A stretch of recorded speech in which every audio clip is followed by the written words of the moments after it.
Vamos iniciar a leitura do livro Almas Afins. Este livro faz parte da trilogia de Edgar Armond sobre os caminhos da humanidade, além de diversas outras obras de conhecimentos doutrinários. O áudio dos 2 livros que compõem a trilogia, Os Exilados da Capela e Na Cortina do Tempo, inclusive esse que vai iniciar agora, estão aqui no canal. Acesse a playlist e você terá acesso a todo o conteúdo destes livros que eu falei e de outros mais. Almas afins. Nada, nem o tempo pode apagar a afetividade que existe entre eles. Autor: Edgar Armond. Lançado pela editora Aliança.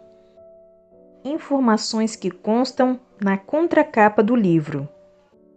Este livro narra interessantes aspectos da lei da reencarnação, do karma e da justiça divina, acompanhando a trajetória de espíritos afins, desde os tempos dos continentes submersos da Lemúria e Atlântida, passando pela 18ª dinastia do Antigo Egito, até chegar aos dias atuais, quando essas mesmas personagens dedicam-se a valiosas colaborações de natureza evangélica sob a bandeira do cristianismo puro. Do ponto de vista histórico-doutrinário, a saga dessas personagens deixa claro ainda que, por mais poderosos sejam os homens, jamais conseguirão impor às massas populares cultos estranhos ou contrários à sua própria mentalidade e sentimento. Advertência: os dados dessa história foram fornecidos por um cooperador do Movimento Espírita Nacional, interessado na divulgação de coisas do passado, para enriquecimento dos conhecimentos ligados à lei da reencarnação. Esses dados foram obtidos mediante métodos avançados de mediunismo. As referências feitas em caráter pessoal é a ele que se dirigem, como coparticipante dos fatos narrados no livro. São os mesmos espíritos, na Atlântida, no Egito e no presente. Na Atlântida, Marani. No Egito, Nuti. No presente, Anat. Na Atlântida, Zaltan. No Egito, Rihor. No presente, Paulo. Na Atlântida, jovem auxiliar. No Egito, Arnete. No presente, Arturo. No Egito, Actaor. No presente, chefe índio. No Egito, Akhenaton. No presente, incógnito. Ficam assim bem definidos e caracterizados os personagens dessa narrativa. O autor. Preâmbulo. Utilizando convenientemente a mediunidade, estabelecemos contato com entidades de origem remota, que desempenharam um papel destacado na vida social, religiosa e política de vários países, e reconstituímos suas vidas em determinados períodos ou épocas, conforme este livro o demonstra. Ao empreender esta narração, temos em vista, além do conhecimento da pré-história, documentar um dos mais fascinantes aspectos da lei da reencarnação, nos seus entrosamentos com o karma, que é o nome oriental pelo qual é conhecida a lei de causas e efeitos. Os nomes atribuídos aos agentes dos fatos aqui narrados nem sempre são apócrifos.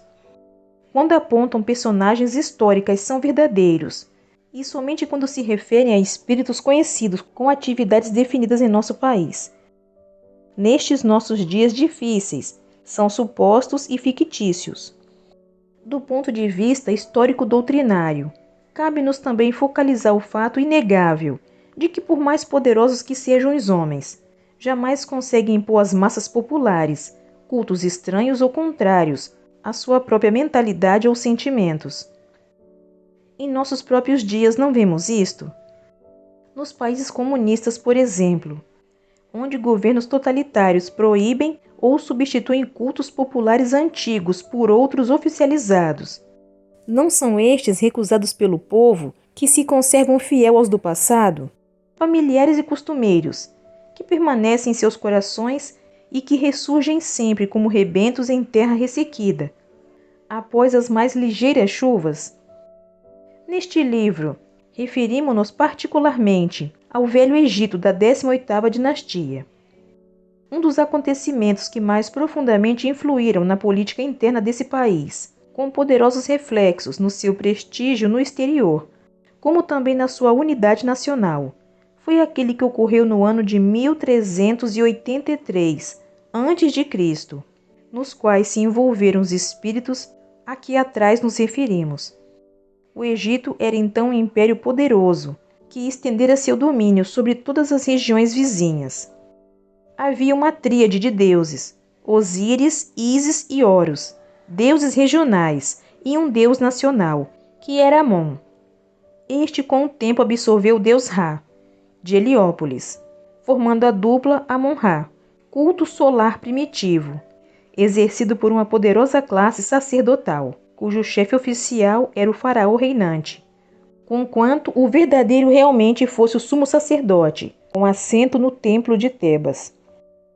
No reinado de Amenhotes III, que antecede um pouco a nossa história, este transportou para Tebas o culto solar de Atom, deus considerado secundário, cultuado na tribo síria, a qual pertencia a rainha Tii, com quem o faraó se casara, e no 10º ano de seu reinado, instituiu em Karnak uma festa ritual dedicada a esse deus intruso.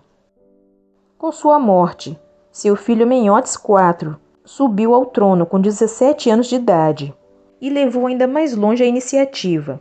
Para neutralizar hostilidades sacerdotais do culto oficial de Amon, mandou construir no interior do país, em Tel Amarna, uma nova capital. Mudou-se para ali com a corte. Retirou de Tebas o caráter de capital nacional que detinha mais de 20 séculos.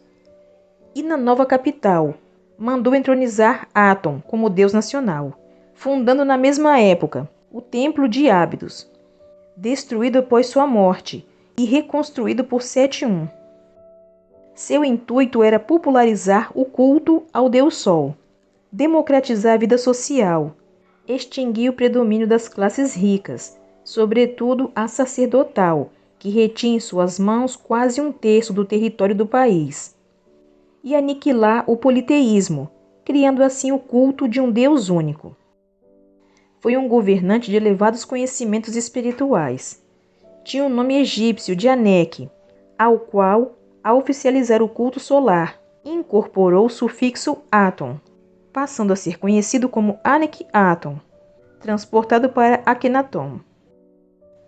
O culto que introduzira na realidade era o das tradições da antiga sabedoria, herdada da Atlântida, acumuladas em tempos antigos, e já dotado anteriormente no próprio Egito, em Heliópolis. Nesse culto, o Sol era uma representação do Deus Supremo, conquanto houvesse uma hierarquia de deuses populares, formando autêntico politeísmo, justamente aquele que Amenhotes IV visava eliminar e estabeleceu o culto verdadeiro. Não tendo conseguido sucesso, não tendo logrado êxito, foi envenenado por interessados poderosos. Amenhotes era uma reencarnação de Misraim de Tanis, descendente de um dos fundadores pré-históricos da nação egípcia, exilado da Atlântida por ocasião da morte de Antúlio, pouco antes do grande afundamento. Sua decisão, como era natural, desencadeou hostilidades terríveis com profunda repercussão na massa do povo e rebelião de países vassalos que se aproveitavam da confusão reinante para readquirir sua liberdade. Na sua nova capital, semi-abandonado, Amenhotes IV reinou 12 anos e ali, em completo ostracismo, morreu com 29 anos de idade, sendo substituído por seu filho Tuti, Imberbe, que governou pouco tempo, sendo substituído a seu turno pelo general Orenhete, que logo consolidou o culto anterior de Amon, restaurou o prestígio nacional abalado e o imenso poder do império no exterior. As tradições religiosas herdadas da Lemúria e da Atlântida foram perpetuadas na pré-história pela fraternidade côbida e concorreram a produzir as civilizações formadas pelos povos sumérios, acádios, egípcios, sardos, samoídos, dáctilos e outros que habitaram o sul da Europa. norte da África, Ásia Menor e toda a bacia da Mesopotâmia. O culto popularizado dessas tradições era o Sol, que representava o Deus supremo e único, Atum, palavra da língua tolteca, que se pode traduzir por altura. O faraó Amenhotes IV foi, no seu tempo, o último defensor desse culto, que enquanto viveu, permaneceu e floresceu no Egito. Este livro narra acontecimentos sucedidos primeiramente nos continentes afundados da Lemúria e Atlântida, aos quais são feitas somente ligeiras referências, porque o que se tem em vista realmente é focalizar a reencarnação dos mesmos personagens através do tempo no Egito, e que hoje, sob a bandeira do cristianismo puro, realizam preciosa colaboração evangélica. O autor. A leitura deste livro continua no próximo vídeo. Fique com Deus e até breve!